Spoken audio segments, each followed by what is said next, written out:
নমস্কার। আজকেও শ্রীপর্ণার বলা একটি কবিতা আপনাদের সামনে তুলে ধরব।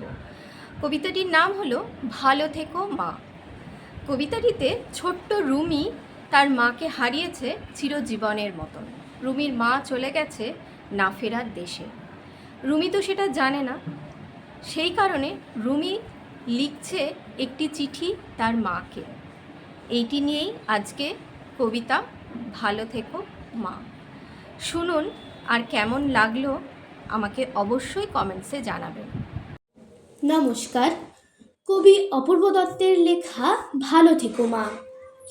এই চিঠিটা লেখার কথা ছিল 2 মাস আগে। জানোই তো মা, লিখতে গেলে খাম পোস্টকার্ড লাগে। আমি কি আর পোস্ট অফিসে একলা যেতে পারি?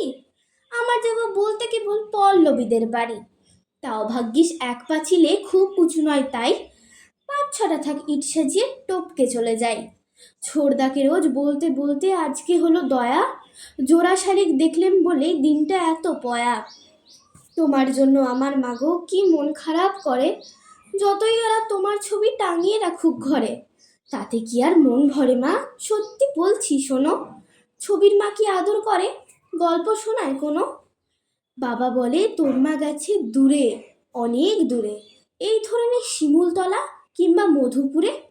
বাবা ভাবছে রুমি বোধহয় আগের রুমিই আছে, উল্টো পাল্টা যা হোক কিছু বুঝিয়ে দিলেই বাঁচে। জানি না এই চিঠি তোমার হাতে পড়বে কিনা, তুমি তো আর আসবে না, তাই আসতেও লিখছি না।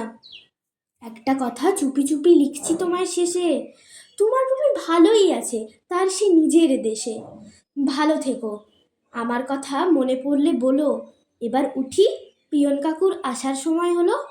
নমস্কার।